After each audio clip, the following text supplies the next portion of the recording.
Os rotores já estavam girando quando me arrastaram pela pista, e eu tinha certeza absoluta de duas coisas.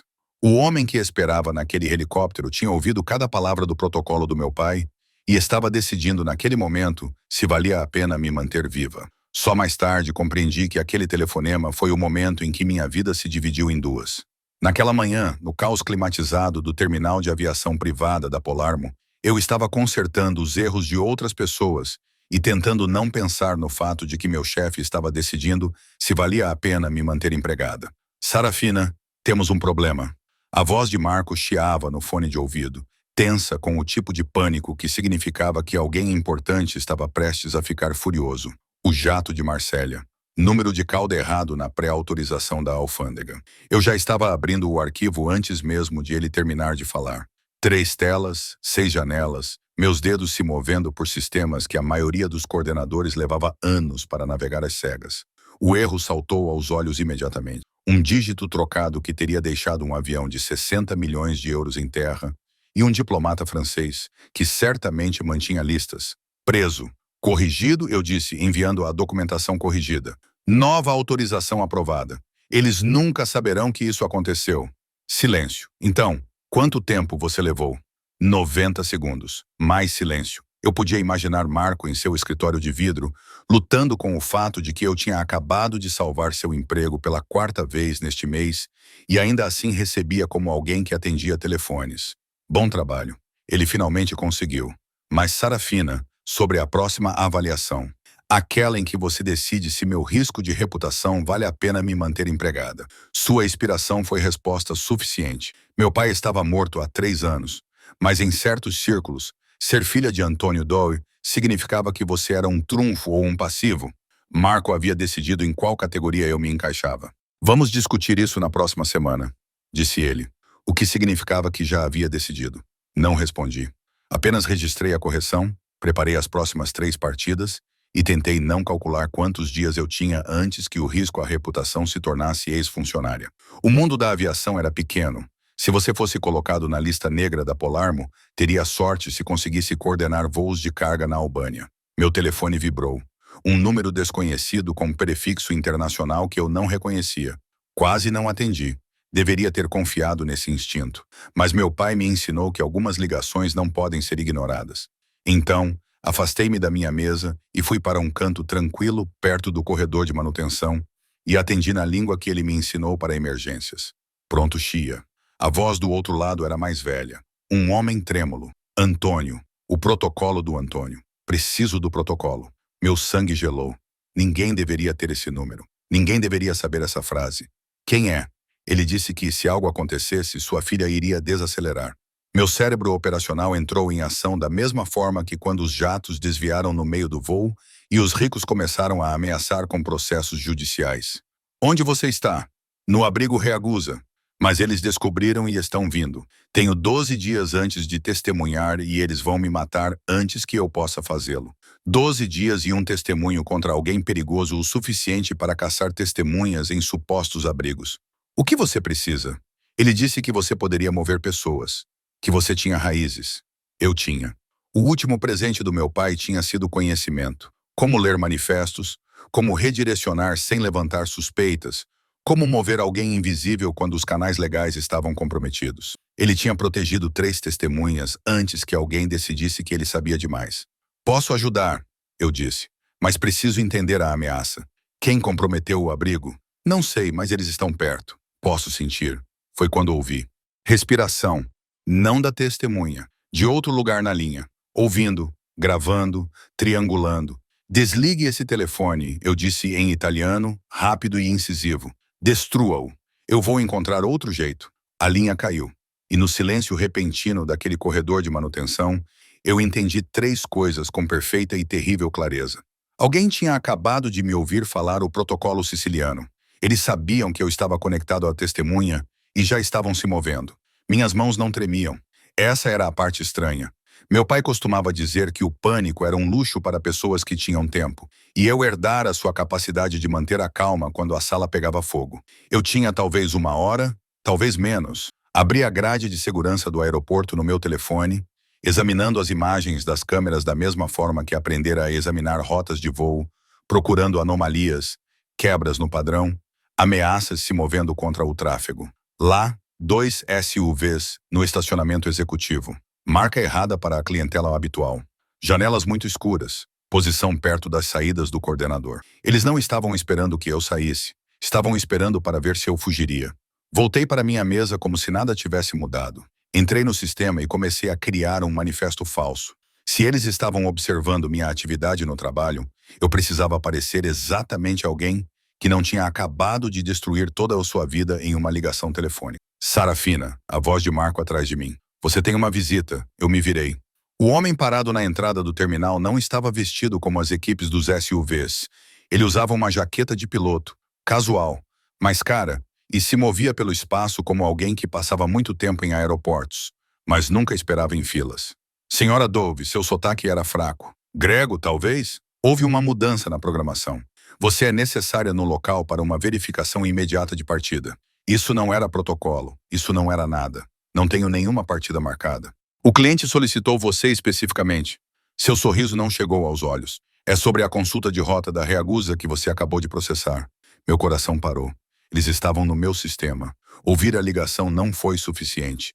Eles invadiram o banco de dados da companhia aérea, puxaram meu histórico de pesquisa e agora estavam aqui.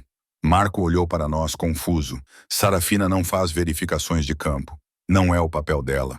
Agora é. A mão do homem moveu-se para o paletó. Não era uma arma, era um telefone. Ele digitou algo com uma mão e meu celular de trabalho vibrou. Olhei para baixo. Uma foto. A testemunha. O esconderijo da Regusa. Não era mais tão seguro assim.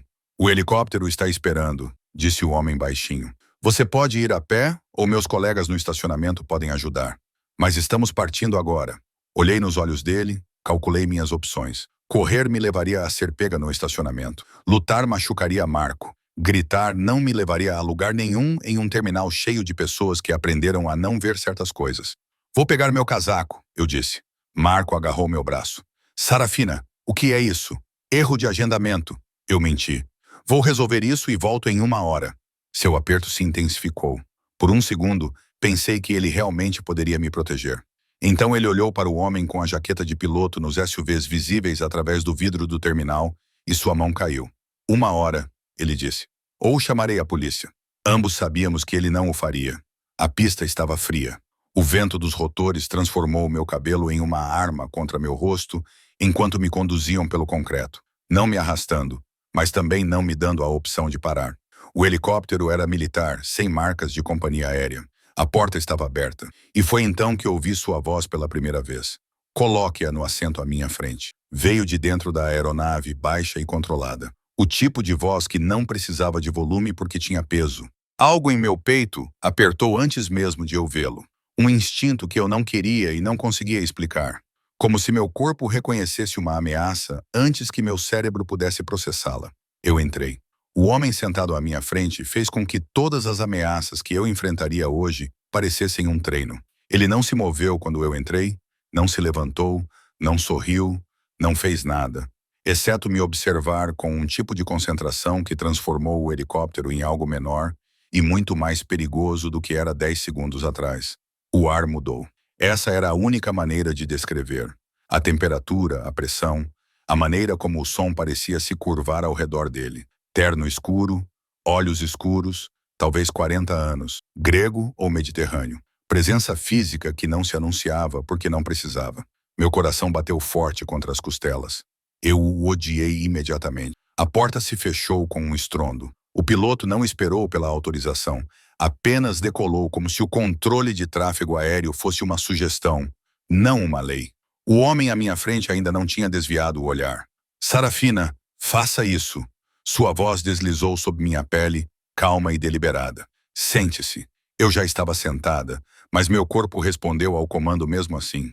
Endireitei a coluna, coloquei as mãos nas coxas como se estivesse me preparando para um impacto. Você atendeu uma ligação há 43 minutos, disse ele.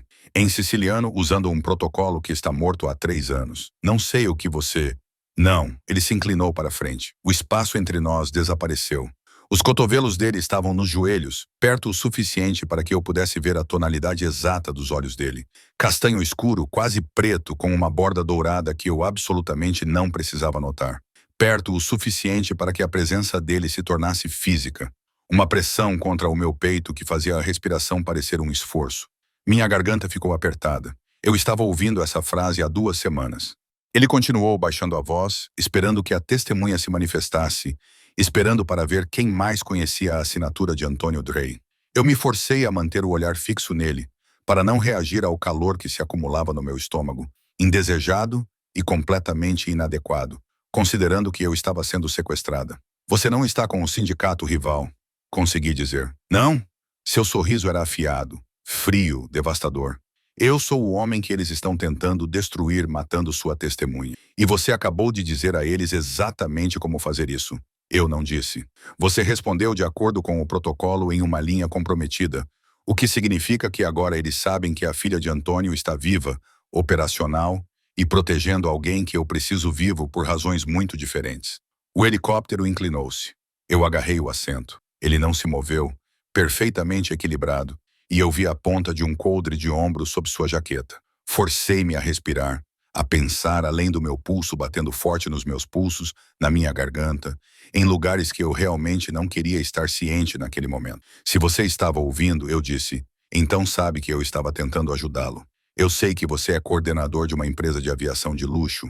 Sei que você tem acesso a manifestos, software de roteirização e soluções alternativas para a alfândega. Sei que seu pai transferiu 3 testemunhas antes de alguém colocar 2 balas em seu peito. Ele inclinou a cabeça, estudando-me como se eu fosse um manifesto com um erro que ele não conseguia encontrar.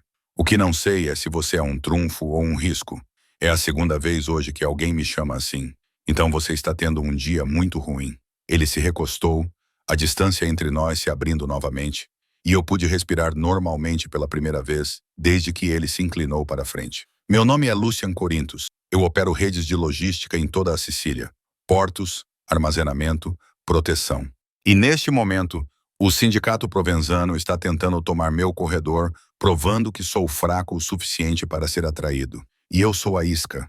Você é a prova. Os olhos dele não saíram dos meus. Eles vão usar você para encontrar a testemunha, matá-la, incriminar-me por imprudência e quebrar minhas alianças. A menos que eu me antecipe. Para onde estamos indo? Hangar fora de Marsala. Seguro. Fora da estrada. Ele observou-me processar isso. Observou o momento exato em que compreendi que não tinha influência nem saída. Você vai me contar tudo o que sabe sobre essa testemunha. E então vai me ajudar a mantê-lo vivo pelos próximos 12 dias. E se eu não fizer isso, o pessoal do Provenzano vai te encontrar, interrogar e matar quando você deixar de ser útil.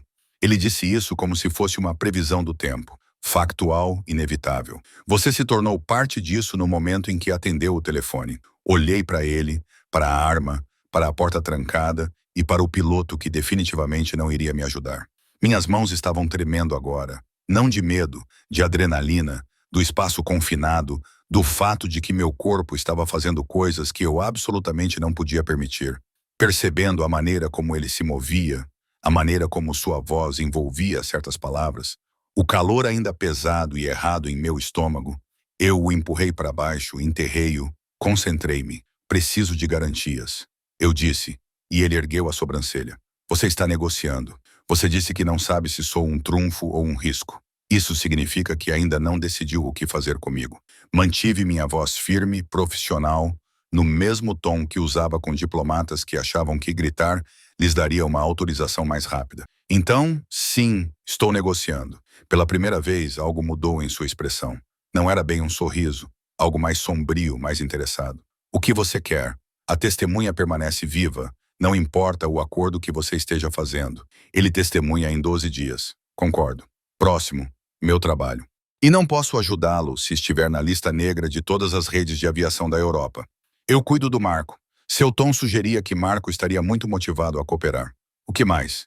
Limites. Olhei nos olhos dele, mesmo que parecesse tocar um fio elétrico. Estou ajudando você a resolver um problema. Não estou. Isso não é. Você não é meu prisioneiro.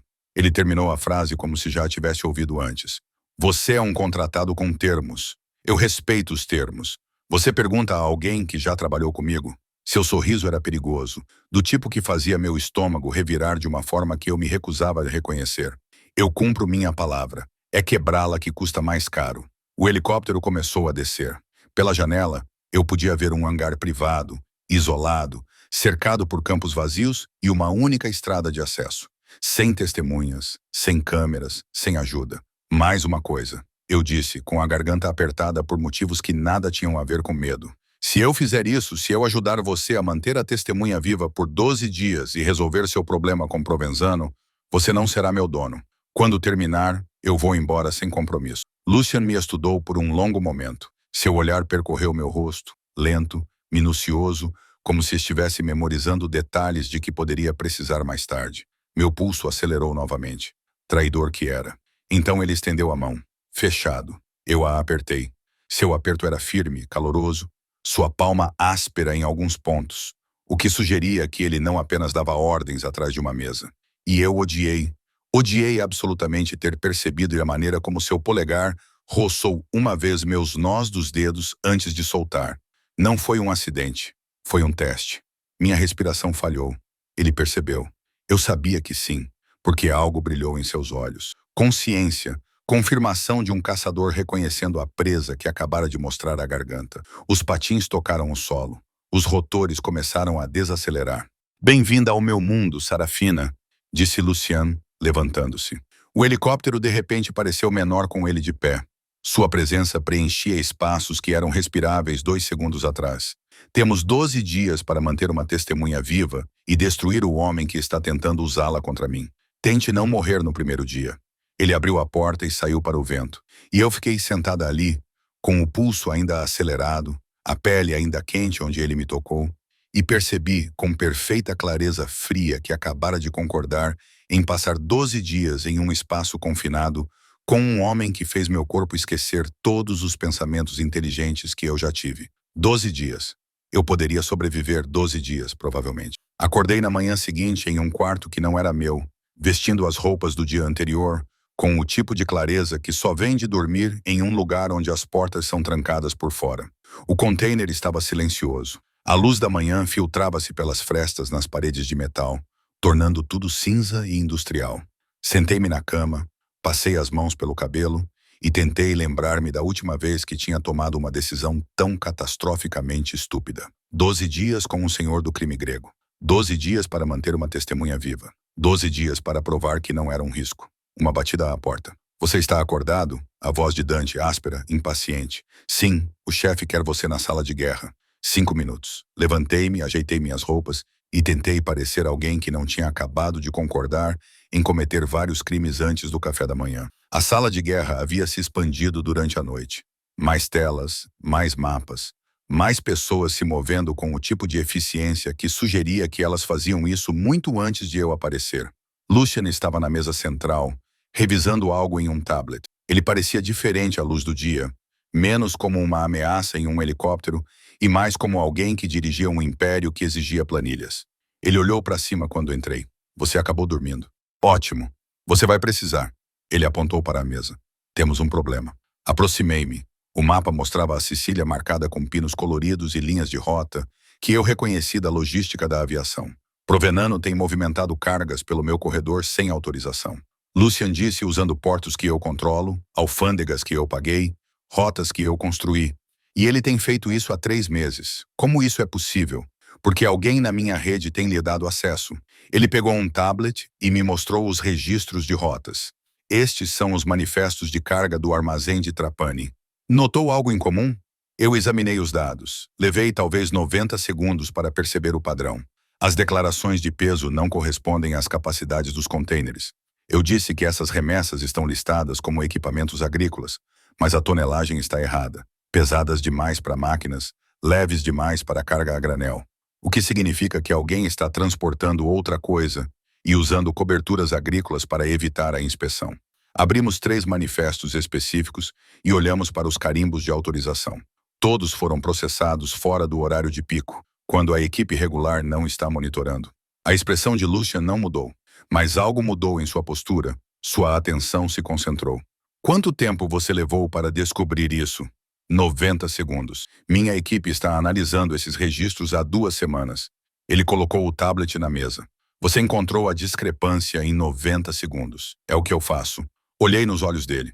Manifestos são apenas quebra-cabeças. Você aprende a ver o que não se encaixa. Por um longo momento, ele apenas olhou para mim. Então me mostre como encontrar quem está autorizando essas remessas. Aproximei o tablet, meus dedos percorrendo sistemas que não eram muito diferentes dos bancos de dados da aviação. Registros de acesso, credenciais de usuário, cadeias de aprovação. A resposta apareceu em menos de 5 minutos. Aqui virei a tela para ele.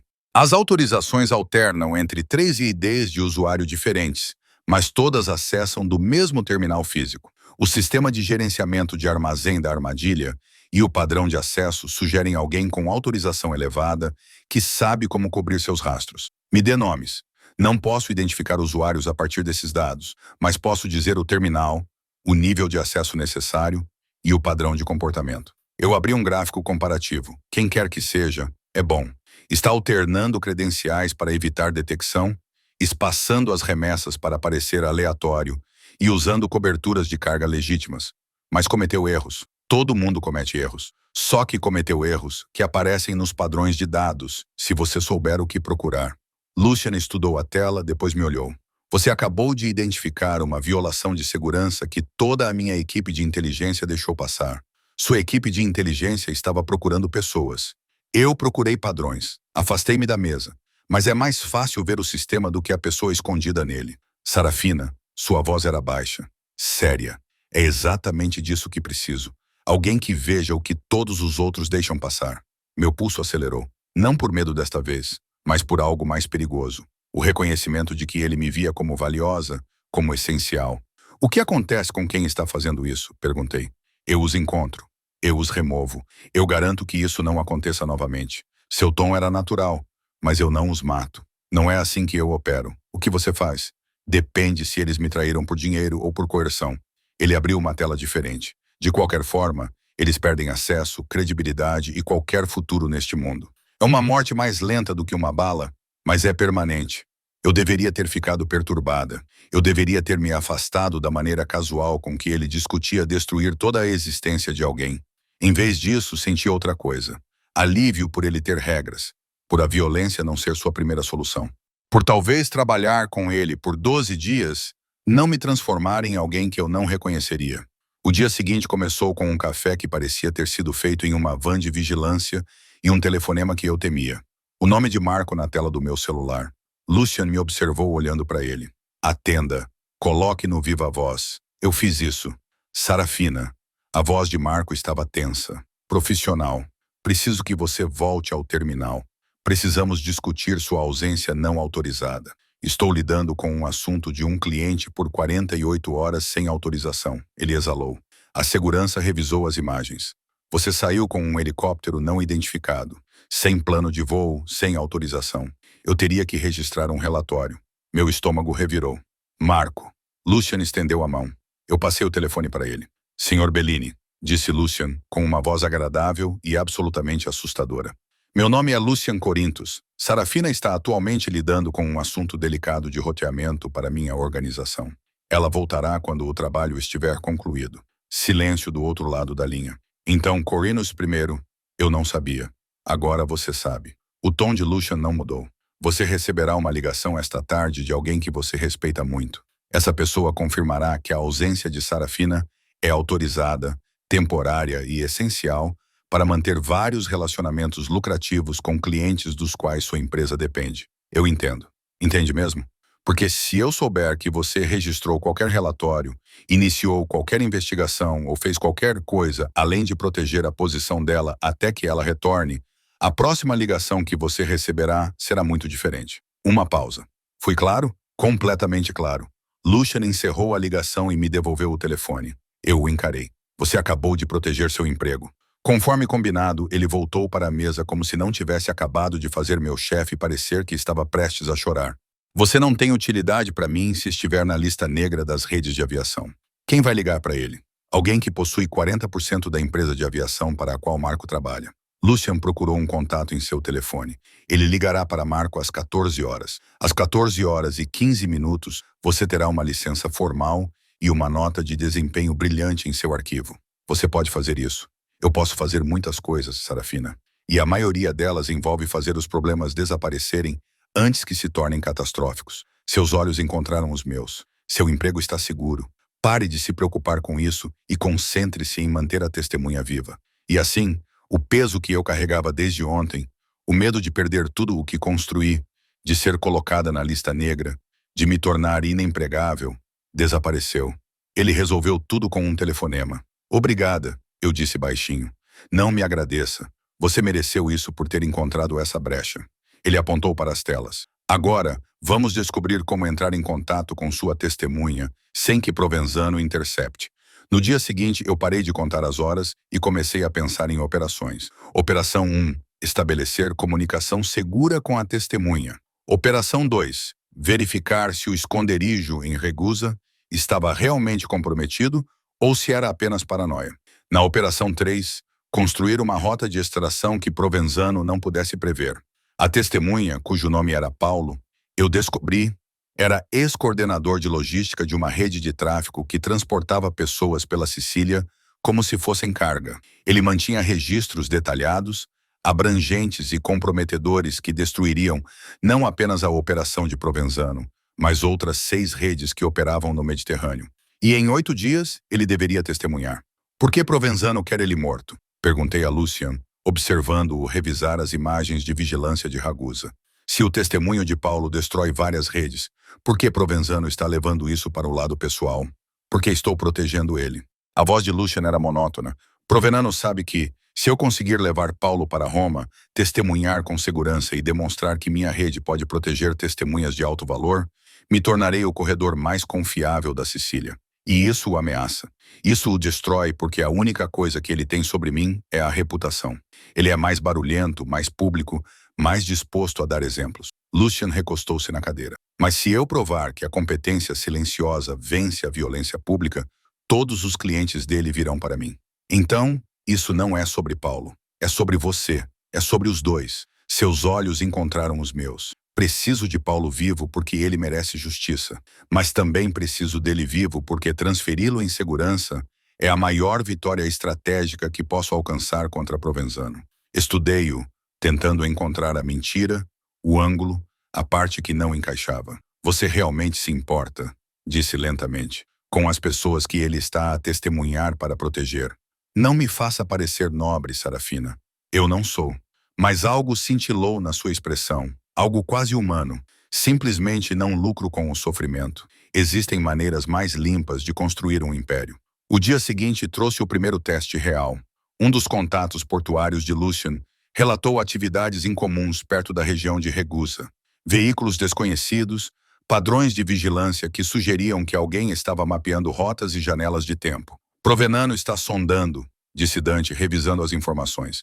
Ele ainda não está se movendo, mas está se posicionando. Para quê? Perguntei. Para o momento em que tentarmos nos mover. Lucian abriu um mapa e marcou os locais de vigilância. Ele está vigiando as estradas, os aeroportos, os portos, esperando que façamos nossa jogada para que ele possa nos interceptar. Então não vamos mover Paulo ainda. Não podemos deixá-lo em Ragusa por mais 8 dias. Quanto mais tempo ele ficar lá, mais provável será que Provenzano o encontre. A frustração de Luciano era visível agora. Rachaduras no controle que eu vinha observando há 4 dias. Precisamos levá-lo para um local mais seguro. Mas todas as rotas para fora de Ragusa estão sendo vigiadas. Olhei para o mapa, para os pontos de vigilância, para os padrões que estava começando a reconhecer. E se não o levarmos para fora? Eu disse. Os 2 homens se viraram para me olhar. E se o levarmos para mais dentro? Apontando para o mapa. Provenzano está vigiando as rotas de saída, estradas, aeroportos, portos. Ele está presumindo que estamos tentando tirar Paulo da região porque essa é a jogada lógica. Mas e se o levarmos para um outro esconderijo em outra província? Provenzano não está vigiando porque não faz sentido tático. Tracei uma rota no mapa. Há propriedades rurais aqui no interior, longe de qualquer grande centro de transporte. Se o levarmos à noite por estradas agrícolas, as equipes de Provenzano não irão monitorar. Ganhamos tempo. Lucian estudou o mapa. Isso é contra-intuitivo e é por isso que pode funcionar.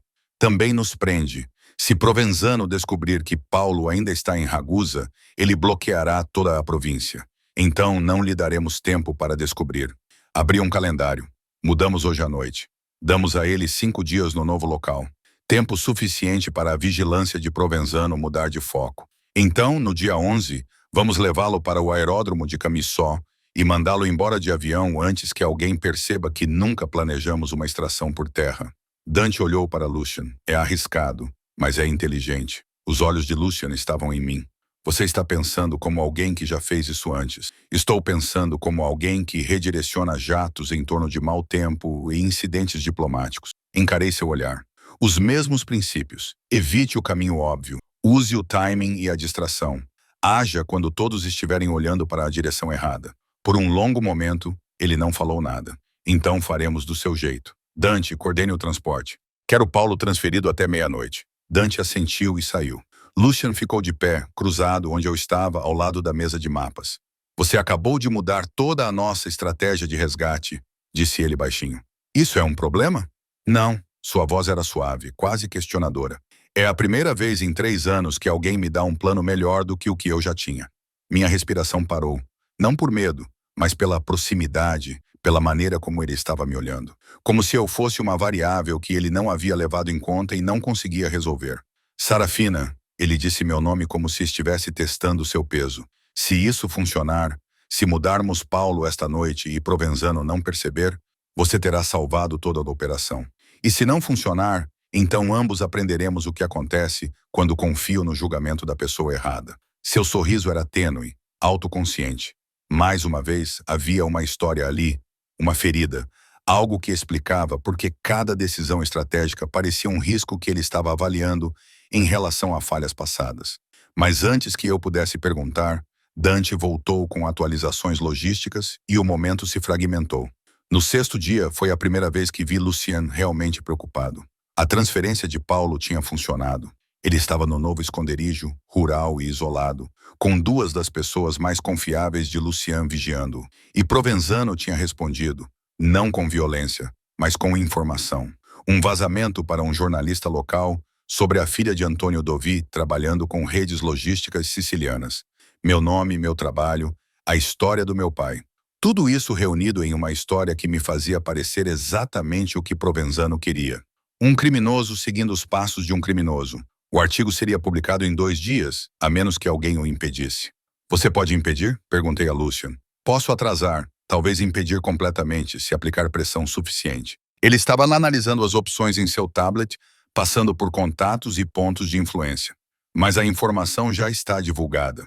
Mesmo que impeçamos esse jornalista, Provenzano pode passar a informação para outros 10.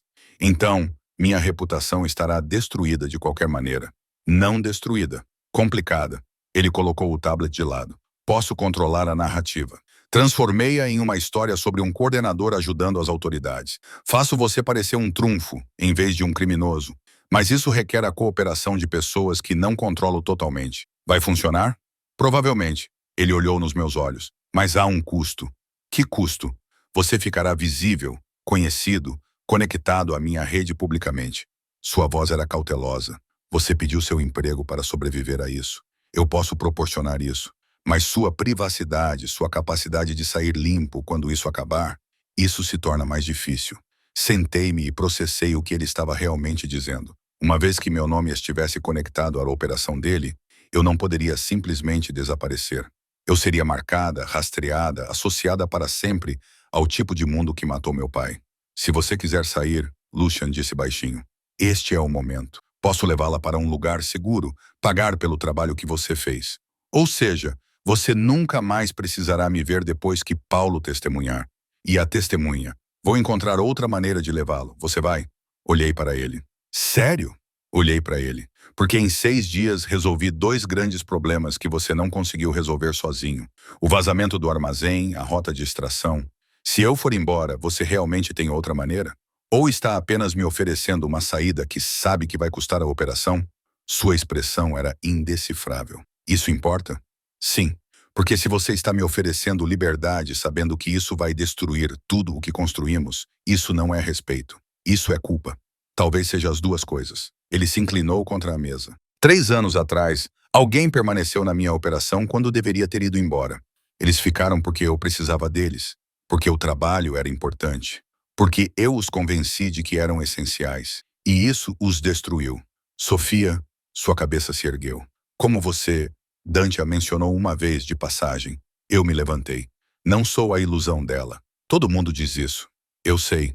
Mas também não vou embora. Aproximei-me. O suficiente para ver o cansaço em seus olhos. O peso de administrar um império que exigia cálculos constantes.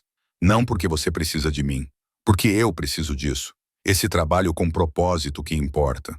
Um lugar onde minhas habilidades não são desperdiçadas, consertando os erros evidentes de outras pessoas. Minha voz estava firme e segura. Você me perguntou o que eu queria no primeiro dia. Eu queria que a testemunha vivesse, que meu trabalho sobrevivesse e que eu tivesse liberdade para ir embora. Você cumpriu duas dessas coisas e estou optando por não usar a terceira. Sarafina, publique a história. Gerencie a narrativa da maneira que precisar. Eu lido com a visibilidade. Mantive o olhar fixo nele. Bart, mas vou ficar até Paulo testemunhar, e então veremos se ainda quero ir embora. Por um longo momento, ele apenas ficou me encarando. Então, tão silenciosamente, que quase não percebi.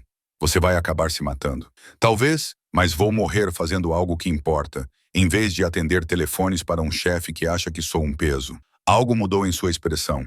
Não era bem um sorriso, algo mais raro. Você parece exatamente com seu pai. Ótimo. Ele estava certo sobre a maioria das coisas. Dei um passo para trás, dando-lhe espaço. Faça as ligações. Faça o que precisa fazer. Eu estarei aqui. Ele acenou com a cabeça uma vez. Brilhante.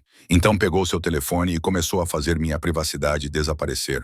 O 7º dia terminou como a maioria dos dias anteriores. Telas brilhando no escuro tarde da noite. O tipo de exaustão que vem de lidar com contingências até seu cérebro desistir. Eu estava revisando horários de voos quando Luciana apareceu na porta da sala de guerra. Você deveria dormir, disse ele.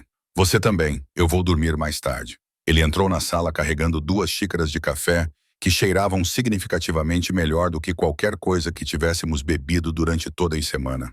Achei que você precisasse disso. Peguei a xícara. Nossos dedos se tocaram. A mesma descarga elétrica do primeiro dia. Nítida e inegável. Nós dois percebemos. Nenhum de nós mencionou. Os artigos foram retirados, disse ele, sentando-se à minha frente.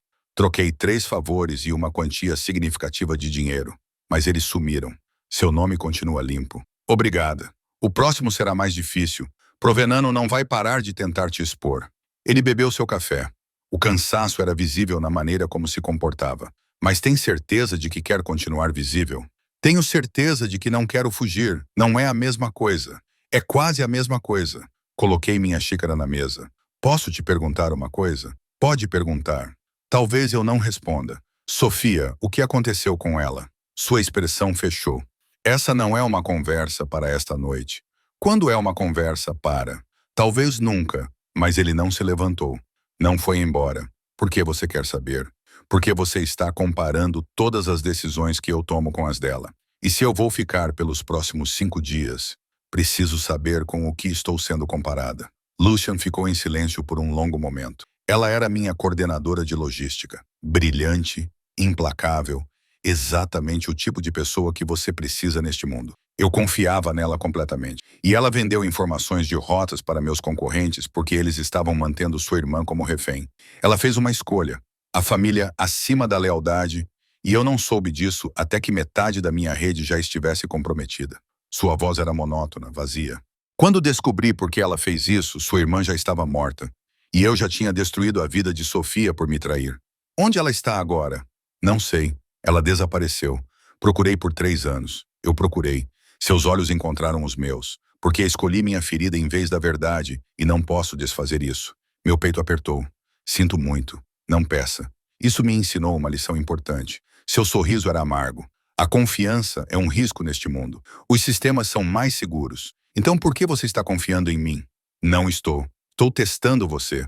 Mas a maneira como ele disse isso, o cansaço, a honestidade, sugeriam que ele não tinha mais certeza de que isso era verdade. Cada plano que você constrói, cada problema que você resolve, cada escolha que você faz, estou observando para ver se você está aqui. Se você vai esperar até eu precisar mais de você e então destruir tudo. E o que você aprendeu até agora? Ele me olhou por um longo tempo. Que você é assustadora disse ele baixinho. Porque todos os meus instintos dizem que você é exatamente o que eu preciso. E da última vez que acreditei nisso, perdi tudo o que era importante. Não sabia o que dizer a isso. Não sabia como prometer que não o destruiria, quando ele já tinha decidido que eu o faria. Então, apenas disse, não vou embora. Não nos próximos 5 dias. E provavelmente também não depois disso. Por quê? Porque pela primeira vez em 3 anos, sinto que estou exatamente onde devo estar. Mantive o meu olhar fixo no dele, mesmo que isso o aterrorize. Mesmo que isso me aterrorize. Lucian ficou parado entre nós. Ele não me tocou, mas estava perto o suficiente para que eu pudesse sentir o calor dele na maneira como o ar mudava quando ele se movia em minha órbita. Mais 5 dias, ele disse suavemente. E então veremos se você ainda pensa assim. Eu pensarei. Você não sabe disso. Nem você. Eu não recuei, mas estou disposta a descobrir. Por um momento impossível, pensei que ele fosse me beijar. Em vez disso, ele deu um passo para trás. Colocou distância entre nós como se isso doesse fisicamente. Durma um pouco, Sarafina. O 8º dia vai ser pior. Ele foi embora. E eu fiquei sentada ali no escuro, com o coração acelerado, e percebi que em algum momento nos últimos 7 dias, eu tinha deixado de ser sua contratada e começado a ser algo muito mais perigoso. Alguém por quem ele estava se esforçando muito para não se importar. E alguém que estava falhando espetacularmente em não se importar também. A manhã seguinte trouxe o som de botas no concreto e o tipo de caos organizado que significava que alguém estava prestes a ter um dia muito ruim. Encontrei Lucian na sala de guerra, cercado por sua equipe principal, revisando imagens de vigilância com um tipo de concentração que fazia a temperatura cair. O gerente do armazém de Trapani, Dante, disse apontando para as telas. Confirmamos que é ele quem autoriza os embarques de Provenzano. Faz isso há 4 meses. Tragam-no aqui, disse Lucian. Quero que todos na rede vejam o que acontece quando se vende acesso ao meu corredor. Observei-os coordenar a extração. Eficiente e clínico. O tipo de operação que já havia sido realizada centenas de vezes antes. Ninguém discutiu matá-lo, apenas arruiná-lo de forma permanente e inevitável. 2 horas depois, o gerente do armazém estava em uma instalação em Trapani, cercado por testemunhas, câmeras e o pessoal de Lucian, documentando cada palavra. Assisti à transmissão de Marsala. A voz de Lucian soava clara e fria. Você deu a Provenzano acesso às minhas raízes. Você colocou meu pessoal em risco. Você violou a única regra que importa nesta organização. O homem tentou se explicar, tentou negociar. Lucian o interrompeu com um gesto. O que aconteceu a seguir foi eficiente, profissional, ossos quebrados, reputação destruída, contratos cancelados, parcerias comerciais dissolvidas.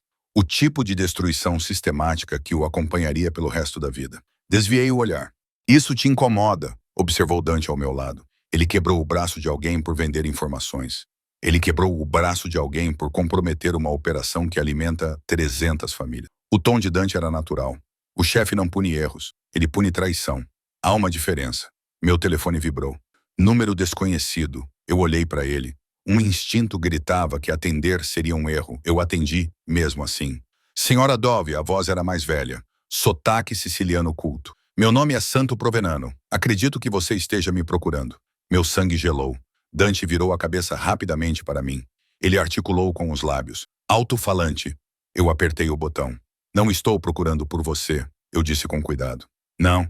Então por que você ajudou Lucian Corrinus a identificar meu sócio em sua rede de armazéns? O tom de Provenano era agradável, conversador. Aliás, foi um trabalho impressionante. 90 segundos para identificar um padrão que meu homem levou 4 meses para construir. Seu pai ficaria orgulhoso. Não fale sobre meu pai. Por que não? Antônio era um homem brilhante, trágico em seus princípios. Eles o mataram. Uma pausa. Mas você é mais inteligente do que ele, não é? Mas você entende que lealdade é apenas mais uma transação. O que você quer para fazer uma oferta? Eu podia ouvir o sorriso em sua voz. Vá embora agora. Saia da operação de Carintes. Pagarei o triplo do que ele prometeu e você nunca mais terá que se preocupar com trabalho na aviação. Não estou à venda. Todos estão à venda, Sarafina. É apenas uma questão de preço. Sua voz endureceu. Mas se dinheiro não lhe interessa, talvez as consequências interajam. Porque em cerca de 6 horas, surgirão provas mostrando que você me forneceu informações de rotas de Corinthians nas últimas 2 semanas. Meu estômago revirou. Isso é impossível. Eu nunca... Não importa o que você fez. O que importa é o que as provas mostram. Ele deixou isso bem claro. Corey nos verá os registros. Ele fará sua auditoria e perceberá que a mulher em quem confiava, a mulher que está dentro de sua operação há uma semana, tem trabalhado para mim o tempo todo. Ele não acreditará em provas forjadas, acredita? O riso de Provenano foi frio. Pergunte a ele sobre Sofia. Pergunte o que aconteceu da última vez que alguém em quem ele confiava se revelou um risco. Então decida se você realmente quer estar lá quando ele vir esses registros. A linha caiu. Fiquei ali, com o telefone na mão, o coração batendo forte. Dante já estava se movimentando, acessando sistemas, se preparando para o que quer que estivesse por vir. É uma armação, eu disse. Obviamente é uma armação. Eu sei, mas Provenano é bom nisso. A expressão de Dante era sombria. E o chefe, ele tem uma ferida em relação à traição. Quando ele vir evidências de que alguém o traiu, ele vai assumir que é verdade. Ele vai querer acreditar em você. Mas há 3 anos, e alguém que ele amava destruiu metade de sua operação. Dante olhou nos meus olhos. Esses registros vão parecer perfeitos, e seu instinto vai dizer a ele para eliminar a ameaça antes que ela o elimine. 4 horas depois, Lucian entrou no hangar, parecendo ter envelhecido uma década. Ele não disse nada, apenas gesticulou para que eu o seguisse até a sala de guerra. Dante já estava lá, com o tablet na mão, a expressão cuidadosamente neutra. Mostre a ela, disse Lucian. Dante virou a tela para mim, mostrando registros de roteamento, dezenas deles. Manifestos que eu havia acessado na semana anterior. Nomes de clientes, dados de voos, informações alfandegárias, tudo isso junto com transmissões criptografadas para um endereço IP registrado na rede de Provenzano. Minha assinatura digital em cada arquivo. Eu não enviei isso, disse imediatamente. Nunca vi esse endereço IP e nem sei como configurar um roteamento criptografado como esse.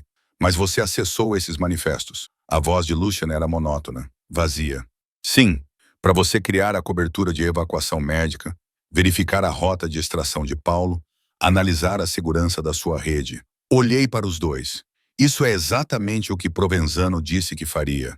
Ele está me incriminando para despertar suas desconfianças. Ou você é exatamente o que parece ser.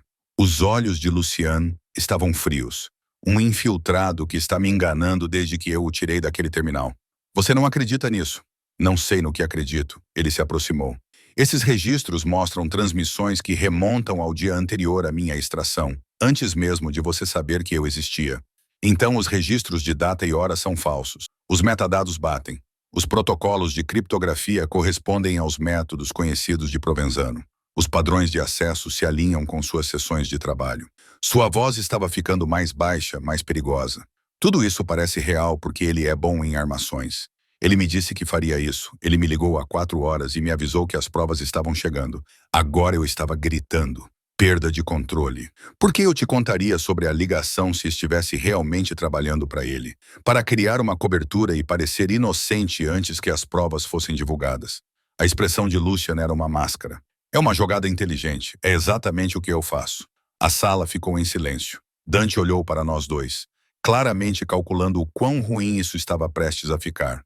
Senti algo se quebrar no meu peito. Raiva, mágoa. O tipo de traição que vem de confiar em alguém que acabou de provar que sempre esperou que você falhasse. Então é isso. Minha voz tremia ao ver alguns registros falsificados e tudo o que fiz na última semana não significar nada. O que você fez foi encontrar padrões, resolver problemas e se tornar essencial. O tom de Lucian era clínico. Tudo isso faz de você o melhor recurso que já tive ou a ameaça mais perigosa. E você não sabe dizer qual das duas coisas. Não sei. Ele deu um passo para trás. Dante, leve-a para a sala dos fundos. Sem telefone, sem computador, sem comunicação, até eu verificar as evidências. Chefe, faça isso. Dante se aproximou de mim, apologético, mas obediente. Eu não resisti, não gritei, apenas deixei que ele me acompanhasse até a pequena sala, observei-o pegar meu telefone, ouvi a fechadura trancar do lado de fora. Então me sentei no catre e me permiti sentir. Lucian havia escolhido sua ferida acima de tudo o que havíamos construído, seu medo acima das evidências, seu passado acima da possibilidade de que eu pudesse estar dizendo a verdade. E eu tinha talvez 6 horas antes que ele decidisse que eu era perigosa demais para continuar viva. Eu me dei 10 minutos. 10 minutos para sentir a dor, a raiva, a compreensão doentia de que, não importasse o que eu fizesse, Lucian sempre veria Sophia quando olhasse para mim. Então comecei a procurar uma saída. Não da sala, porém. Eu provavelmente conseguiria isso com tempo suficiente e as ferramentas certas. Para sair da acusação, a sala não tinha computador, telefone, nem maneira de acessar os sistemas de que eu precisava para provar que os registros eram falsos, mas tinha uma grade de ventilação e onde havia aberturas, havia cabos. Puxei a cadeira, subi nela e desparafusei a grade com a borda de metal da estrutura da cama. O espaço acima era estreito, apertado, mas eu podia ver a infraestrutura, as linhas de energia, os cabos de dados, nossos controles do sistema ambiental. Meu pai costumava dizer que as melhores rotas eram aquelas que ninguém pensava em vigiar. O mesmo princípio se aplicava às redes. Puxei um cabo de dados, descascando-o cuidadosamente com os dentes, expondo os fios de cobre por baixo. Em seguida, usei o cabo da lâmpada, desconectado da parede, torcendo-o para criar uma ponte de indução rudimentar e estabelecer uma conexão. Era ilegal. Definitivamente contra todos os protocolos de segurança de TI e já escritos. Provavelmente algo que me levaria à prisão se eu tentasse em qualquer outro lugar. Mas isso me deu acesso somente para a leitura à rede de Lucian. Limitado, enterrado sob camadas de segurança que eu não conseguia violar. Mas era o suficiente.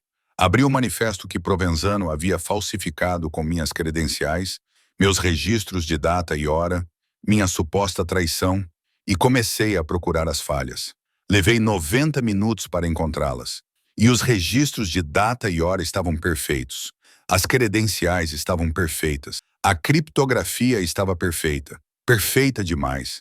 Porque enterrada nos metadados, a parte que a maioria das pessoas nunca pensava em verificar era uma tag de localização geográfica. Todos os arquivos que eu realmente havia acessado do hangar em Marsala tinham uma localização geográfica IP específica, até a instalação, o container, o terminal. Os arquivos falsificados tinham as mesmas credenciais, os mesmos registros de data e hora, mas a localização geográfica estava errada. Não era Marsala, nem mesmo a Sicília. Era Roma, um parque de servidores nos arredores de Roma, do qual eu nunca tinha estado a menos de 300 quilômetros. Alguém tinha falsificado as minhas credenciais, copiado os meus padrões de acesso, construído uma armação perfeita, mas tinha se esquecido de limpar os metadados geográficos que mostravam a origem real dos ficheiros. Documentei tudo, copiei as provas para o único local ao qual tinha acedido com profundidade suficiente para que ninguém pensasse em procurar, a menos que soubesse exatamente onde encontrá-las. Então fiz algo imprudente. Construí uma armadilha. Se Provenzano queria provas de que eu trabalhava para ele, eu lhe daria provas, mas não do tipo que ele esperava. Criei um manifesto falso, um plano de rota que parecia uma grande operação da Corinthos. Carga específica, tempo específico, destino específico, mas na verdade foi projetado para expor a rede de Provenzano. A rota passava por aeroportos que ele controlava, utilizava funcionários da alfândega que ele havia comprado e terminava em um armazém registrado em nome de uma de suas empresas de fachada. Marquei-a com minhas credenciais, tornei-a óbvia, fiz parecer que estava preparando uma entrega e programei-a para entrar em ação em 2 horas. Provenzano veria isso. Seu pessoal se moveria para interceptar e se posicionaria no armazém, pronto para reivindicar o que Lucian supostamente estava transportando. Só que Lucian não estaria transportando nada. Ele estaria observando o pessoal de Provenzano expor toda a sua operação ao aparecer para reivindicar uma remessa que não existia. Era uma aposta, uma armadilha que exigia um timing perfeito e que Provenzano mordesse a isca. E se falhasse, eu acabaria de entregar a Lucian provas de que estava coordenando ativamente com seu inimigo. Desliguei a ponte, substituí o grande, sentei-me novamente e esperei. 90 minutos depois, a fechadura clicou. Lucian abriu a porta. Ele parecia exausto, abalado, como se tivesse passado o tempo todo lutando consigo mesmo sobre o que fazer comigo. Fiz a auditoria, disse ele, e as provas são convincentes. Quem quer que tenha construído isso sabia exatamente como fazer parecer real. Ele se encostou na moldura da porta. Mas há um problema. O quê? Você. Seus olhos encontraram os meus, porque todo o meu instinto de sobrevivência está gritando que você é uma ameaça que preciso eliminar. E todos os outros instintos que desenvolvi na última semana estão me dizendo que você não é. Qual deles você está ouvindo? Ainda não sei. Ele exalou e eu ouvi o cansaço em sua voz. Dante acha que estou sendo paranoico. Ele diz que Provenano está me provocando para que eu cometa o mesmo erro que cometi com Sofia. Que erro! Confiar mais no meu medo do que na pessoa à minha frente. A voz de Lucian estava áspera. Sofia não era totalmente culpada. As provas eram reais. Ela vendeu informações, mas foi chantageada. Sua irmã estava sendo mantida em cativeiro. Ela escolheu a família em vez da lealdade porque eu não lhe dei outra opção. O que aconteceu com ela? Eu não dei ouvidos. Achei que ela estava mentindo, manipulando para tentar se salvar. Ele olhou para o chão. Então, destruí a reputação dela, atirei da minha rede, fiz com que ela nunca mais pudesse trabalhar. A irmã dela morreu mesmo assim. E Sofia, não sei onde ela está. Não sei se ela está viva. Minha garganta apertou. Lucian, estou lhe contando isso para que você entenda por que não posso me dar ao luxo de errar. Seus olhos estavam assombrados. Se você estiver mentindo, pessoas morrerão. Se eu estiver errado sobre você, ele parou. Eu perco a única pessoa que realmente está tentando salvar esta operação. Não estou mentindo. Quero acreditar nisso. Sua voz falhou. Mas querer e saber não são a mesma coisa. Eu atravessei o pequeno espaço. Eu construí uma armadilha. Eu disse, enquanto você fazia sua auditoria, eu invadi seu sistema ambiental. Encontrei os metadados geográficos que provam que esses registros foram falsificados a partir de um servidor em Roma. Criei um manifesto falso que vai forçar Provenzano a expor sua rede. Lucian me encarou. Você fez o quê? Eu usei o acesso à ventilação para me conectar aos seus cabos de dados. Criei uma conexão rudimentar que me deu acesso somente para leitura. Mantive o olhar fixo nele. Os arquivos falsificados têm uma localização geográfica de Ipenhorn em Roma. Tenho provas. Está nos seus registros de diagnóstico ambiental. E o manifesto falso entra em ação em 30 minutos. Se o pessoal de Provenzano aparecer no armazém para interceptar uma remessa que não existe, ali existe, você terá provas de que não estou trabalhando para ele. Porque se estivesse, saberia que a remessa era falsa. Ele apenas olhou para mim, em silêncio, processando a informação. Você hackeou meu sistema ambiental, disse ele lentamente, de uma sala trancada, sem nenhum computador para provar que você não era o responsável pelo vazamento. Estou muito motivado para não morrer. Você é... Ele parou, riu, e foi um som quebrado, agudo e real, cheio de algo que poderia ser alívio. Você é exatamente como seu pai. Brilhante, teimoso, completamente assustador. Isso é um elogio ou uma sentença de morte? Ambos. Ele se aproximou da sala, o espaço entre nós diminuindo como sempre acontecia quando ficávamos ao alcance dos braços. Se isso funcionar, se o pessoal do Provenzano cair na sua armadilha, você terá se provado de uma forma que nenhuma auditoria jamais poderia. E se não funcionar, então ambos descobriremos o que acontece quando eu escolho errado. Sua voz baixou novamente. Meu pulso acelerou. Você não está escolhendo errado. Eu quero acreditar nisso. Então acredite. Eu não me movi. Não recuei. Eu sei que você está com medo. Eu sei que Sofia destruiu você. Eu sei que confiar em mim parece impossível. Eu mantive o olhar dele, mas estou pedindo que você faça isso mesmo assim. Ele me encarou, e eu pude ver a guerra em seus olhos. Medo versus fé, passado versus presente, a ferida versus a mulher que estava diante dele. Então sua mão se ergueu lenta e deliberadamente e segurou meu rosto. Minha respiração parou. Se você está mentindo para mim, ele disse baixinho, este é o momento de ir embora. Não estou mentindo. Se isso é um jogo, não é um jogo, Lucian. Eu me inclinei em direção à sua mão, senti o calor dela, os calos que eu havia notado quando apertamos as mãos há mais de uma semana. É a coisa mais real que fiz em 3 anos. Seu polegar roçou me amassando o rosto. Uma vez, 2 vezes, e então ele me beijou. Ele não perguntou em voz alta. Não precisava, porque eu fui ao seu encontro, abrindo a boca antes que ele escolhesse fazê-lo.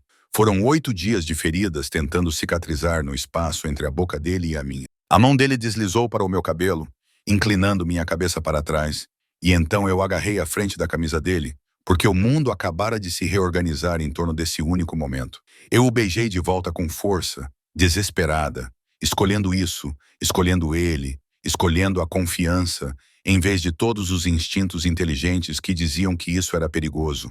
Sua outra mão encontrou minha cintura, me puxou para mais perto e minhas costas bateram na parede. Não foi rude, apenas inevitável. A gravidade, o calor e o fato de que estávamos dando voltas em torno disso desde o helicóptero. Eu soltei um som que não reconheci. Ele o engoliu, sua boca se movendo para minha garganta, sua respiração quente contra meu pulso. Sarafina, não pare. Se isso é um erro, então vamos cometê-lo juntos. Eu o puxei de volta, saboreei a confissão no beijo. Eu não sou ela. Eu não sou Sofia. Eu não vou desaparecer. Seu aperto se intensificou. Prometa-me. Eu prometo. Ele me beijou novamente, mais profundo, mais lento, como se estivesse testando se a confiança poderia ser assim. Desesperada, real e absolutamente aterrorizante. Alguém bateu na parede do container. Nós nos separamos. A respiração de Lucian estava ofegante. Sua testa pressionada contra a minha, sua mão ainda em meu cabelo. Chefe, a voz de Dante era urgente. O armazém. O pessoal de Provenano acabou de aparecer. Todos eles. Os olhos de Lucian se abriram, encontraram os meus. Sua armadilha funcionou. Ele disse. Eu disse que não estava mentindo. Ele riu de verdade e me beijou mais uma vez. Rápido, forte e cheio de algo que parecia perigosamente próximo da alegria. Vamos, disse ele pegando minha mão. Vamos ver Provenzano se destruir, tentando reivindicar uma carga que não existe. Ele me puxou para fora daquela sala, meu pulso ainda acelerado, meus lábios ainda inchados e a certeza profunda de que eu tinha acabado de cruzar uma linha que nunca poderia voltar atrás.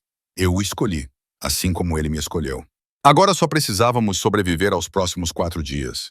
As imagens da vigilância mostravam exatamente o que eu havia previsto. 6 veículos, toda a equipe operacional de Provenzano, posicionados ao redor do armazém, como se estivessem se preparando para uma grande interceptação, esperando por uma carga que nunca chegaria. Eles morderam a isca, disse Dante quase com admiração.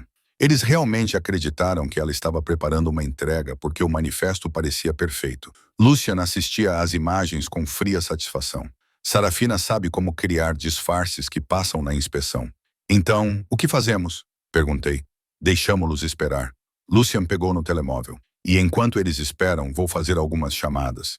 Quando perceberem que não há nenhuma remessa no porto, as autoridades vão ficar muito interessadas em saber por que razão o pessoal de Provenzano está a cercar um armazém vazio com armas. Vais fazer com que eles sejam presos. Estou documentando que a organização de Provenzano tentou interceptar uma remessa de carga inexistente com base em informações falsas. Seu sorriso era afiado, o que prova que alguém em sua rede está lhe fornecendo informações erradas, o que o faz parecer incompetente, o que é pior do que violência neste mundo. Observei-o trabalhar, fazer ligações, coordenar respostas, transformando minha armadilha desesperada em uma vitória estratégica que prejudicaria a credibilidade de Provenzano por meses. Os metadados geográficos, disse Lucian, sem tirar os olhos do celular. Você disse que isso prova que os registros foram falsificados em Roma. Sim, eu documentei isso em seus diagnósticos ambientais. Terminal 7, subseção 4B. Ele abriu, leu e sua expressão mudou. Alívio, justiça e algo mais sombrio. Esse é exatamente o tipo de detalhe que uma traição real não teria, disse ele baixinho.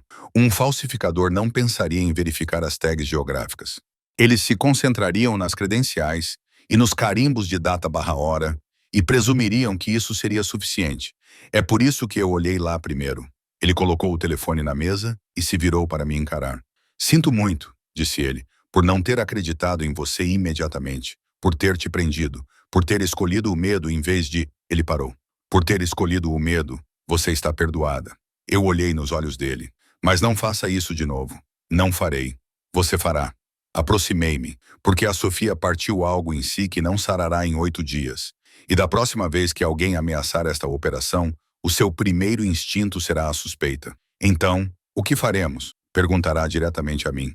Mostrar-me-á as provas e dará-me a oportunidade de provar o meu valor antes de fechar a porta. Mantive o meu olhar fixo no dele e prometi fazer o mesmo por si. Algo mudou em sua expressão, que se suavizou. Fechado, ele disse, e eu acreditei nele. Não porque a ferida tivesse cicatrizado, mas porque acabávamos de provar que poderíamos sobreviver à sua reabertura. Nos 3 dias seguintes, tudo se acelerou. A tentativa de interceptação de Provenano virou notícia internacional, não como um crime, mas como uma espetacular falha operacional. Sua credibilidade desmoronou. Aliados começaram a questionar suas redes de inteligência. Os clientes transferiram discretamente seus negócios para outro lugar. Paulo permaneceu seguro na propriedade rural. 3 dias para o depoimento, 3 dias para acabar com as redes de tráfico que operavam sem controle há uma década. E Lucian e eu entramos em um ritmo que parecia menos um arranjo temporário e mais uma parceria. Trabalhávamos até tarde, planejávamos contingências, revisávamos rotas de extração. Ele me ensinou como sua rede funcionava. Não apenas a logística, mas as relações, as regras não escritas, a maneira como o poder se movia por espaços que a maioria das pessoas nunca via. E nos momentos tranquilos entre as sessões de estratégia, aprendemos um sobre o outro. Conte-me sobre sua primeira testemunha, eu disse uma noite, revisando horários de voos enquanto ele atualizava os protocolos de segurança. Minha primeira testemunha ou a do seu pai? A sua? Lucian recostou-se na cadeira. Uma jovem de 19 anos. Ela tinha sido traficada pela Polarmo e mantinha registros de todas as transações, todas as rotas, todas as pessoas envolvidas. Quando ela fugiu, ou veio ter comigo, por que você? Porque eu tinha construído uma reputação de mover coisas discretamente. Ela pensou que se eu conseguia mover carga invisivelmente, poderia movê-la da mesma forma. Ele sorriu levemente. Ela não estava errada. O que aconteceu com ela? Ela testemunhou. Destruiu a rede que a traficou. Foi transferida para a Alemanha com uma nova identidade e uma bolsa integral para a universidade. Sua voz suavizou. Pelo que soube, ela está estudando direito. Quer processar casos de tráfico. Você deu isso a ela. Ela deu isso a si mesma. Eu apenas a levei do ponto A ao ponto B, sem que ela fosse morta. Ele olhou nos meus olhos. Mas isso me ensinou algo importante. O quê? Que logística não se trata apenas de carga e lucro. Trata-se de dar às pessoas a chance de se tornarem quem elas devem ser. Ele fez uma pausa. Seu pai entendia isso. E é por isso que ele protegia testemunhas, mesmo que isso o levasse à morte. Minha garganta apertou. Ele nunca me contou sobre as testemunhas. Eu não sabia que ele fazia isso até depois que ele morreu. Ele estava protegendo você. Esse tipo de conhecimento faz de você um alvo. E agora eu sou um alvo de qualquer maneira. Agora você é uma parceira. A voz de Lucian era calma, certa. Há uma diferença.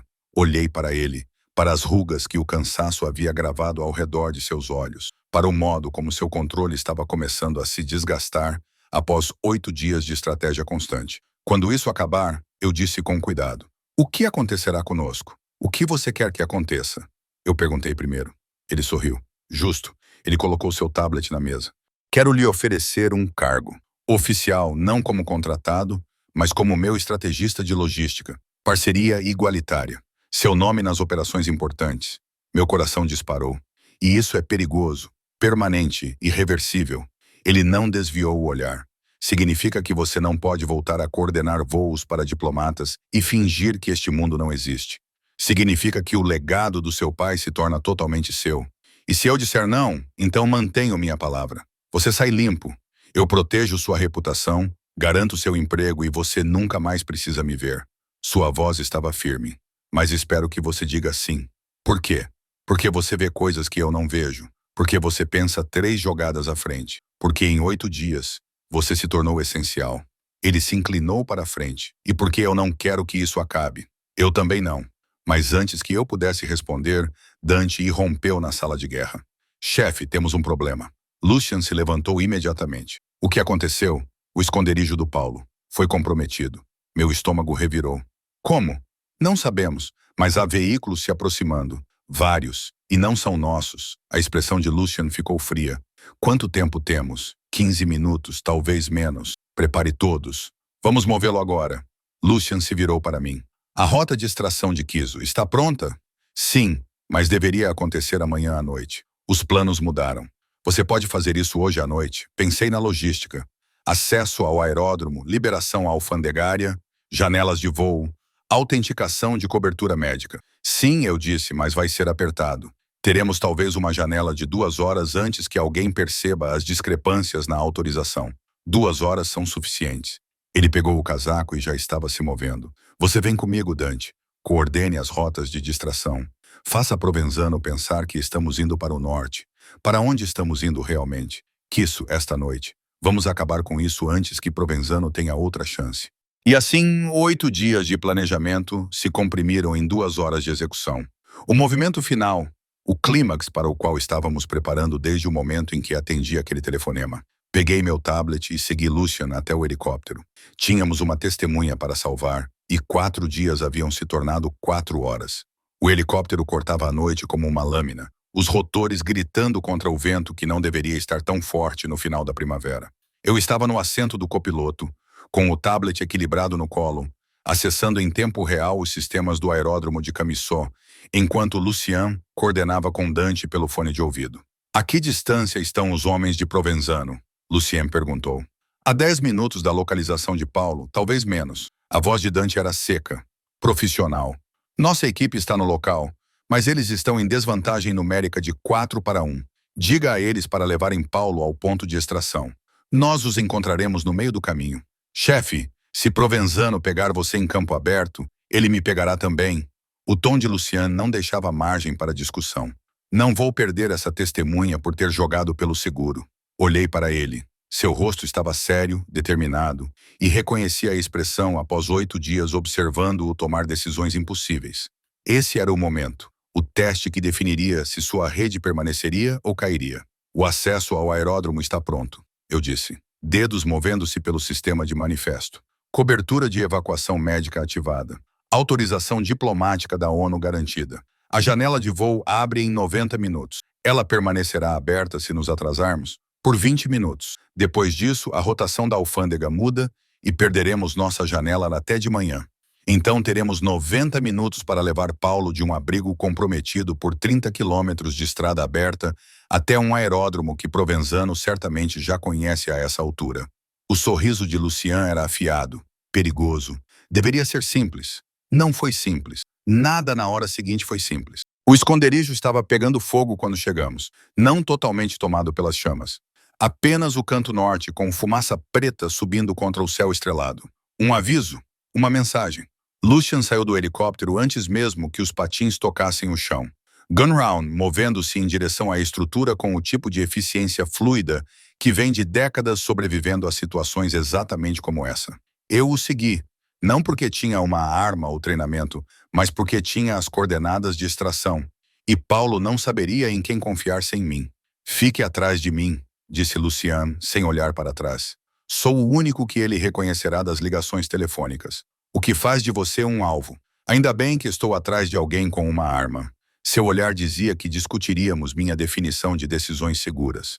Mais tarde, se houvesse um mais tarde. Atravessamos a casa da fazenda, rápidos, sistemáticos, Lucien limpando os cômodos com a facilidade de alguém que já tinha feito isso muitas vezes. A fumaça era mais densa lá dentro, acre e sufocante, mas o fogo ainda não tinha se espalhado para a estrutura principal. Paulo, chamei em italiano. É Sarafina, a filha de Antônio. Estamos aqui para levá-lo. Uma porta se abriu. Segundo andar.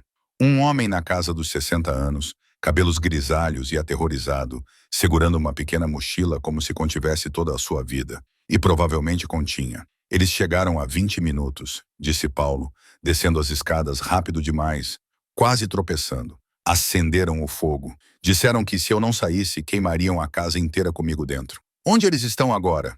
Não sei. Ouvi carros gritando. Então, seu helicóptero. Lucien pegou seu celular, verificou algo. Dante os enfrentou meio quilômetro ao norte, afastando-os da casa, mas eles logo perceberão que é uma manobra de diversão. Então vamos embora agora. Virei-me para Paulo. Você consegue correr?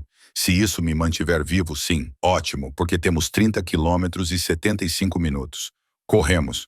A estrada para Camiço era exatamente o tipo de rota que você escolheria se quisesse evitar postos de controle e a atenção das autoridades. Terras agrícolas estreitas e sinuosas dos dois lados, sem lugar para se esconder se alguém te encurralasse. E eu estava na parte de trás do SUV com Paulo, laptop aberto, observando o processo de autenticação da cobertura médica como se minha vida dependesse disso. Porque dependia. Status? Lucien perguntou do banco do motorista, acelerando o veículo mais do que a estrada permitia. A cobertura com pré-autorização alfandegária está sendo processada. Verifiquei o carimbo de hora. 62 minutos antes do prazo final. E Provenzano, meu telefone vibrou.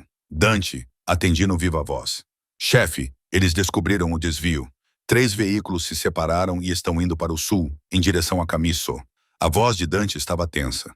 Eles sabem para onde você está indo. As mãos de Lucien apertaram o volante. Tempo estimado de chegada, eles estão 20 minutos atrás de você, mas se você pegar trânsito ou um posto de controle, eles vão diminuir a distância. Não vamos pegar trânsito. A voz de Lucian estava gelada. Dante, preciso que você faça uma coisa por mim. Diga. Se isso der errado, se Provenzano nos pegar antes de colocarmos Paulo naquele avião, preciso que você garanta que Sarafina saia. Meu estômago revirou. Lucien, isso não é negociável. Ele não olhou para mim. Dante, prometa-me. Chefe, prometa-me. Uma pausa. Então eu prometo. Lucian encerrou a ligação. Eu fiquei olhando para a nuca dele. Raiva e medo lutavam em meu peito. Você não pode tomar essa decisão, eu disse baixinho. Acabei de tomar. Não vou deixar você. Você vai, se eu mandar Dante te arrastar para fora. Agora ele olhou para mim pelo espelho retrovisor. Esse sempre foi o risco, Sarafina. Você sabia que o risco era manter Paulo vivo, não se sacrificar. Se for uma escolha entre Paulo testemunhar e eu sobreviver, a testemunha vence. Sua voz era monótona, definitiva. E esse é o trabalho. Paulo olhou para nós dois, compreendendo claramente que havia se tornado o centro de uma briga que não tinha nada a ver com redes de tráfico e tudo a ver com duas pessoas que passaram 8 dias aprendendo a confiar uma na outra. A que distância fica o aeródromo? Perguntou Paulo baixinho. Verifiquei o GPS 15 quilômetros. E a que distância eles estão? Perto o suficiente. Paulo colocou sua mochila no chão, pegou um telefone que eu não reconheci e começou a digitar. O que você está fazendo? Perguntei. Fazendo uma ligação. Ele olhou para mim. Seu pai salvou minha vida há 3 anos. Me tirou de uma situação em que eu deveria ter morrido. Eu devo a ele. O que significa que devo a você? Paulo, eu mantive registros. Tudo. Rotas, nomes, contas bancárias, empresas de fachada, não apenas o tráfico, tudo o que a rede de Provenzano toca. Ele terminou de digitar e apertou enviar. IAC acabou de enviar cópias para 3 jornalistas, 2 promotores e uma força-tarefa federal. Lucian virou a cabeça bruscamente para ele. O que você fez? Enviei as provas antecipadamente. A voz de Paulo estava firme, calma.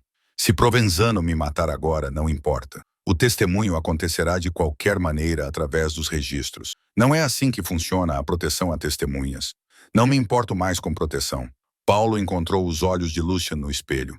Eu me importo em garantir que esses bastardos vão para a prisão. Se eu morrer hoje à noite, eles ainda perderão, o que significa que Provenzano não tem motivo para nos perseguir. Meu telefone vibrou. Dante novamente. Chefe, você não vai acreditar nisso. Os veículos de Provenzano acabaram de parar. Eles estão dando meia volta. A expressão de Lucian era de puro choque. Por quê? Não faço ideia, mas eles estão voltando para o norte. Você está livre. Paulo sorriu levemente. É porque alguém da rede de Provenzano acabou de ligar para avisá-lo que as provas já foram divulgadas. Matar-me agora não faz sentido. O SUV ficou em silêncio. Então Lucian começou a rir. Um riso genuíno que soava enferrujado por falta de uso. Você acabou de se tornar um alvo sem valor, disse ele, ao divulgar as provas antecipadamente. Eu me tornei livre, corrigiu Paulo. Há uma diferença.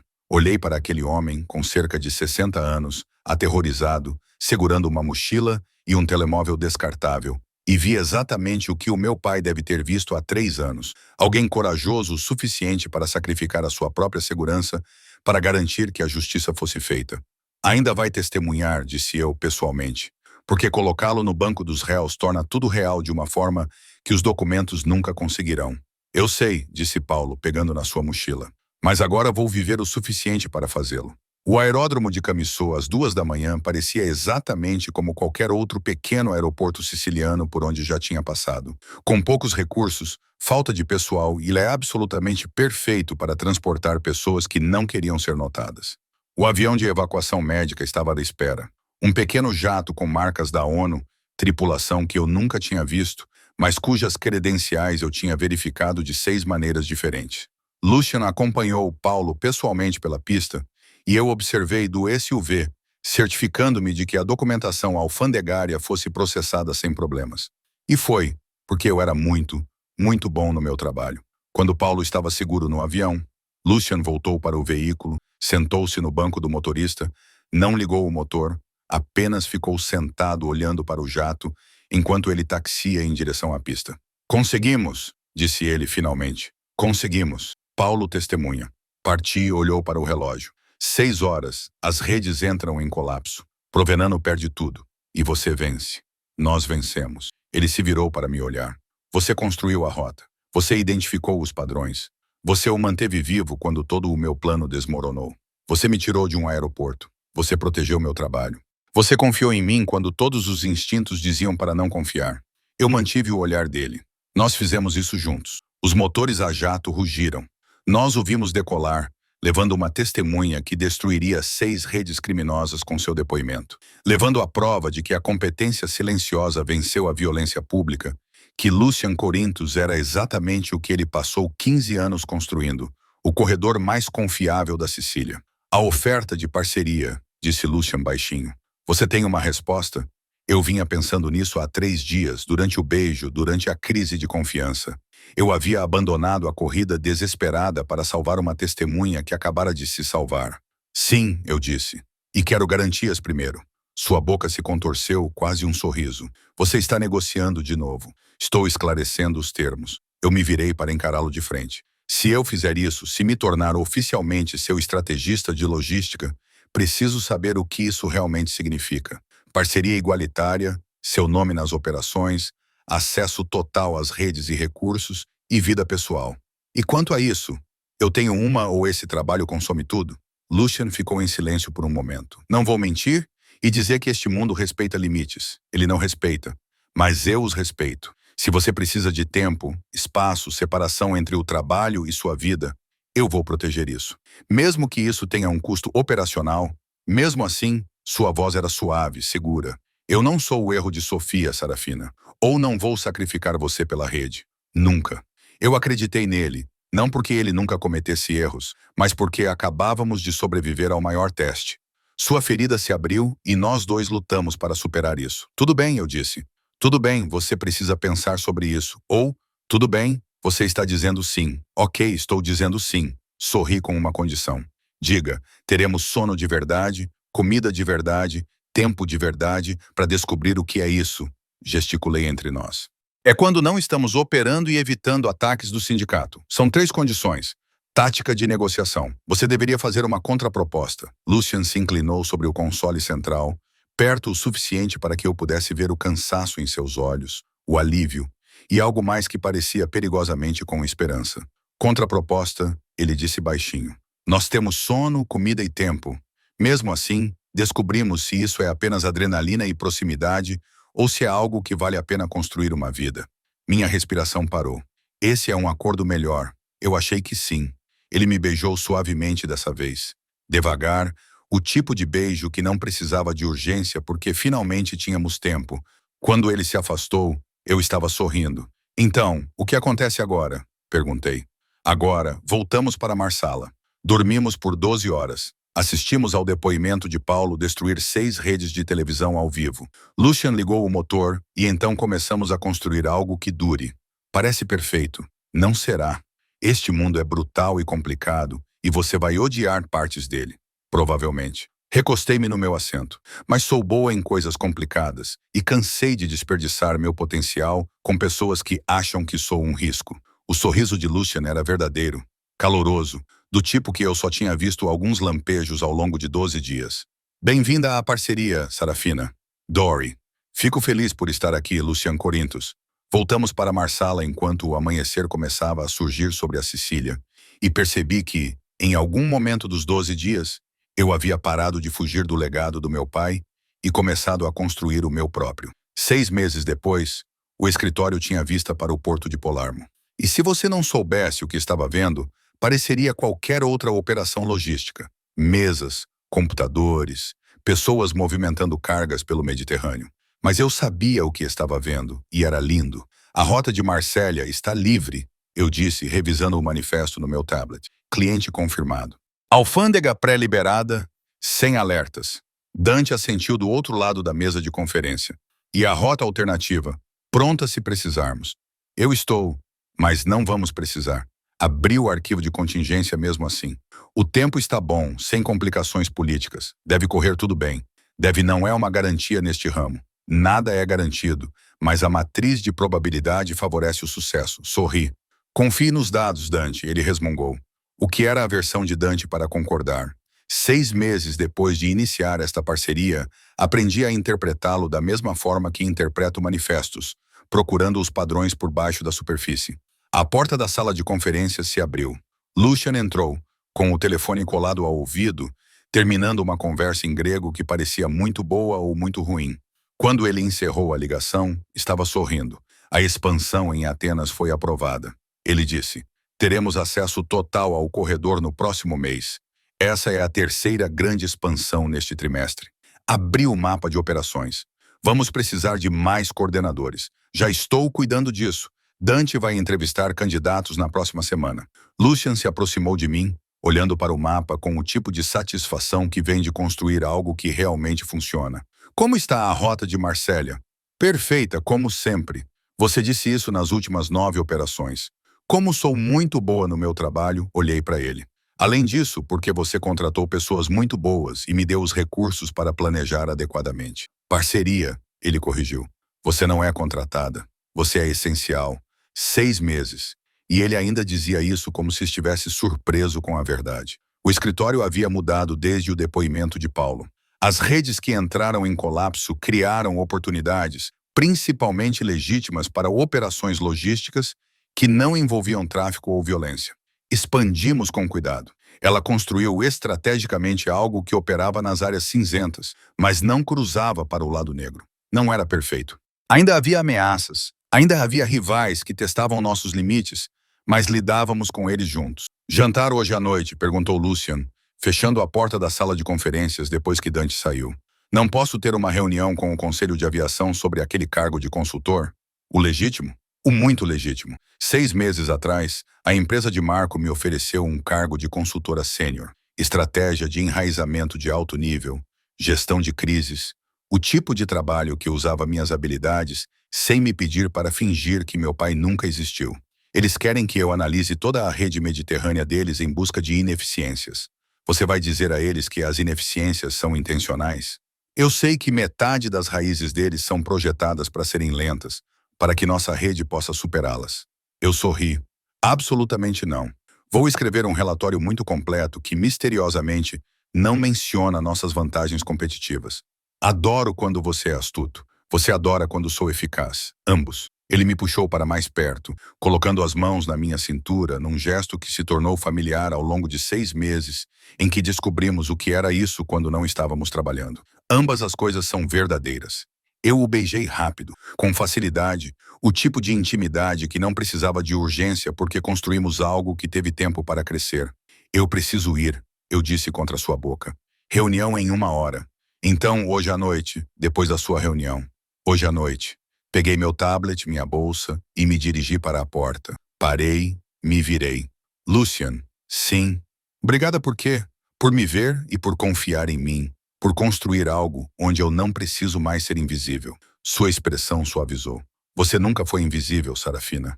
Você só trabalhava para pessoas que se recusavam a ver. Eu sorri. Ainda bem que encontrei parceiros melhores. Os melhores. Ele concordou. Saí do escritório e entrei na luz do sol de Palermo, pensando no telefonema que mudou tudo há 12 dias e 6 meses. Meu pai protegia testemunhas porque acreditava que algumas coisas eram mais importantes do que a segurança. Eu herdei essa crença. Mas também herdei outra coisa. O conhecimento de que você pode fazer um trabalho perigoso e ainda assim construir uma vida. Que escolher um propósito em vez do conforto não era o mesmo que escolher a destruição. Peguei meu celular e verifiquei as mensagens. Uma da comissão de aviação confirmando minha reunião. Uma do Dante com os protocolos de segurança atualizados. Uma do Lucian. Jantar às 8. No lugar que você gosta. Vista algo que não seja tático. Eu ri. Respondi. Você sabe que só tenho roupas táticas. Sua resposta foi imediata. Mentira. Eu vi seu guarda-roupa. Tudo bem. Algo semitático. Perfeito. Caminhei por Palermo, a cidade que meu pai morreu protegendo. A cidade que eu quase deixei. A cidade que se tornou meu lar de maneiras que eu nunca imaginei. E pensei na garota que atendeu uma ligação em Sicilian há 12 dias. Aterrorizada, presa e tentando não se afogar. Ela se tornou outra pessoa. Alguém que criou rotas para testemunhas e logística para um império criminoso que estava lentamente se tornando algo mais limpo. Alguém que negociava parcerias em vez de aceitar migalhas. Alguém que escolheu a confiança em vez do medo, mesmo quando o medo era mais seguro. É alguém que estava exatamente onde deveria estar. Eu tinha uma reunião para ir, um jantar para participar, uma rede para administrar, E pela primeira vez em 3 anos, não estava desperdiçando meu potencial com pessoas que não conseguiam enxergá-lo. Eu estava construindo algo importante com alguém que me via completamente. E isso valia todas as escolhas perigosas, complicadas e impossíveis que me trouxeram até aqui. Obrigada por ouvir até o fim. Se você gostou desta história, inscreva-se para não perder a próxima Mafia Love Story. E me diga nos comentários de onde você está ouvindo. Seus comentários realmente me ajudam a torná-las ainda melhores para você. Obrigada por deixar minhas histórias lhe fazerem companhia. Isso realmente significa mais do que você imagina.